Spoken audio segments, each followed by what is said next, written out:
मेरा चैनल तो उनके चैनल के आगे, उनके गाने के आगे बहुत ही छोटा है, पर फिर भी मैं दिल से उनके गाने का लिंक अपने चैनल के स्टोरी में लगाने वाली हूँ, क्योंकि इतना प्यारा और इतना मीठा गाना है। हेलो दोस्तों, स्वागत है आप सभी का हमारे चैनल पर। दोस्तों, अरविंद अकेला उर्फ कल्लू का एक बहुत ही सुंदर, दर्द भरा, एकदम प्यारा सा छठ गीत रिलीज हुआ है। अभी 2-3 दिन पहले ही रिलीज हुआ है। गाने का टाइटल है करा तानी पहिला बरतिया। इस गाने को सिर्फ अरविंद अकेला कल्लू ही नहीं, प्रियंका सिंह भी गाई हैं, दोनों मिलके गाए हैं।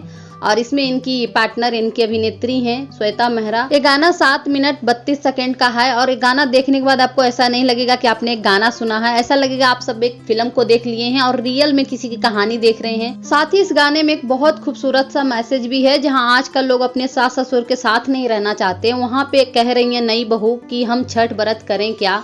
इनकी सास बीमार रहती हैं और घर की नई बहू छठ पर्व करती हैं। इतना सुंदर मैसेज है। साथ ही इस गाने में श्वेता मेहरा जी की एक्टिंग इतना खूबसूरत है, इतने अच्छे से लिपसिंग कर रही हैं, इतना अच्छा उन्होंने एक्टिंग किया है। साथ ही एकदम छाती तक पानी में वो लोग घुस के असली एकदम परंपरा की तरह छठ पूजा दिखाया गया है गाने में। बहुत खूबसूरत गाना है अरविंद अकेला कल्लू का। आप लोग भी इस गाने को जरूर सुनिएगा। लिंक तो मैं स्टोरी में भी देने वाली हूँ और मैं अपने इस वीडियो के डिस्क्रिप्शन बॉक्स में भी लिंक देने वाली हूँ। बाकी आप लोग सारेगामा हम भोजपुरी पर भी जाकर सुनिएगा और साथ ही शेयर भी। तो दोस्तों, आज के लिए बस इतना ही। वीडियो अच्छी लगी हो तो लाइक कर दीजिएगा, चैनल को सब्सक्राइब नहीं किए हो तो सब्सक्राइब कर लीजिएगा। और हाँ, इस छठ पर्व पर इस गाने को आप अपने घर में जरूर बजाइएगा।